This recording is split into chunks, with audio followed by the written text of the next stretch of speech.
Karyn Bryant for MMA H.E.A.T. I'm here with Joseph Benavidez, who will soon be contending for the first ever UFC Flyweight title, and which is awesome. You just took us through the paces here at the Tough Gym media workout. What'd you make of all of us? Oh, I loved it. I was pleasantly surprised by how skilled actually the media was, just from watching, and everything. And I know, everyone's obviously fans and super knowledgeable and respectful of the sport. So, I think it carried over and they learned a lot. So it was nice to go in there and run you guys. We're always at your mercy, answering your questions and taking time out of our day to do it. So it was nice to kind of come in and do that. And I think I have a good relationship with all the media. So it was fun to do it. And like I said, even though they're knowledgeable and respectful of the sport already, I hope it in some way it kind of helped them become even more knowledgeable and more have more respect for what we do out there. And hopefully some of them enjoyed it so much they'll go and take a class in their town, and that's obviously going to help them in life with their health and confidence and everything. So it was super fun to do, and I was glad to be a part of it.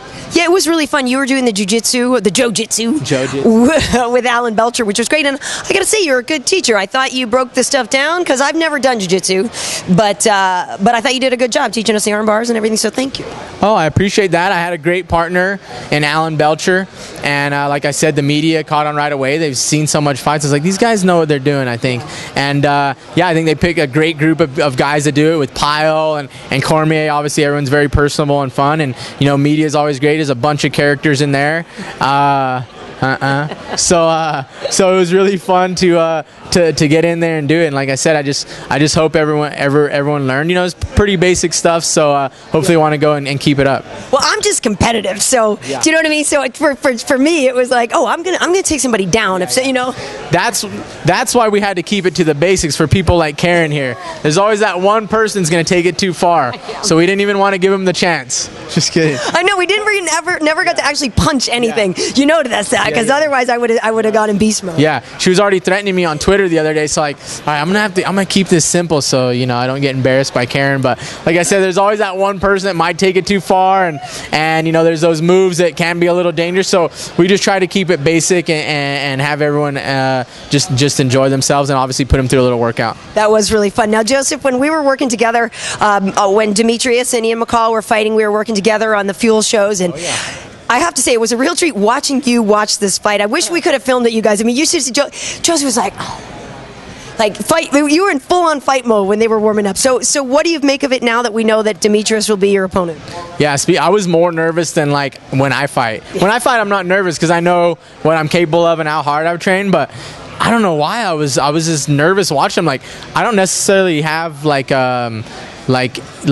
anything with both like an emotional attachment, but I was just excited, I guess. And obviously I'm gonna get to fight the next guy, so it was just really fun. I thought it was an awesome fight.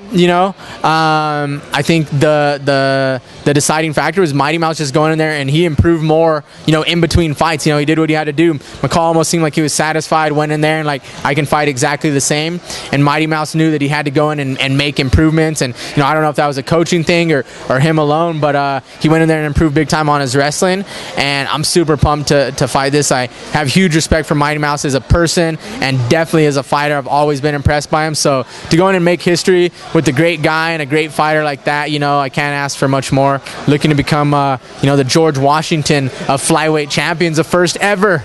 So I'm excited. That's a great analogy, and stylistically too, if I remember correctly, you kind of like the idea of you and Demetrious because you guys know that you're going to be explosive and it's going to be an action-packed fight. Yeah, I think with anyone at flyweight, that's how it's going to be. But I definitely think right now, like I said, every fight at flyweight, no matter what you do, if you're watching the guys spar, or watching them do this, or watching them in the octagon, which every fight has been incredible in the flyweight division, you're going to get an amazing fight. So the fact that you have the two best guys right now, and you're putting everything on the line for the first ever, I just think it's going to be a battle for the ages, crazy fight, going everywhere. And as far as everyone else in there, it's like I'm fighting Mighty Mouse for the inaugural title, but with the division so new, I'm going to end up fighting Ian McCall also, and that's going to happen, so the fans don't have to worry. I'm going to be also fighting McCall and whoever else is out there, and we're all going to do a nice little merry-go-round, and we're going to do our best to make this the most exciting division in the sport. Well, plus I believe that your weight class now opens up a lot more of the world market too, so that's kind of interesting. Do they have a date yet for that fight? We don't know. I mean, I'm looking for September. You know, obviously I've been out for a while, so I think that can be the soonest. So I'm asking for that, but you know, it's not really up to me. I'm ready to go whenever. You know, the quicker it is, you know, obviously that's great, and I can get my belt and handle business. But the later it is just means, you know, I'm going to be even better by that point. You know, because I feel as a fighter, I still improve every single day. So you know, I'm just going to be more dangerous the longer we wait. So you know, wherever it is, whenever it is, you know, it doesn't really matter. It's for the UFC belt. It's going to be a dream come true, and can't wait to make it, you know, a reality. And last question, he kind of boosted your green shorts. So what are we going to do about that? He did. That was deep. I think he knew what he was doing. He acted all nice about it and acting like, oh, I just want to sponsor Xbox, blah, blah, blah. But I think he was really trying to, like, show me up, if you will. I think so, too. I don't think he did. You know, because you wear the shorter version. Yeah, which, yeah. You know. I think I still pull him off better, but he looked good in him. He pulled him off well. I gotta give him credit out there. Unfortunately, AMP isn't a sponsor of mine anymore, so I don't know if I'm gonna be going with green shorts. So I might have to bring out something new. You know, I don't know, but you know, whatever color it is, you know, it doesn't matter. But I tell you, Demetrious, if you're wearing green shorts out there, I'm gonna go after you even harder. I'm telling you.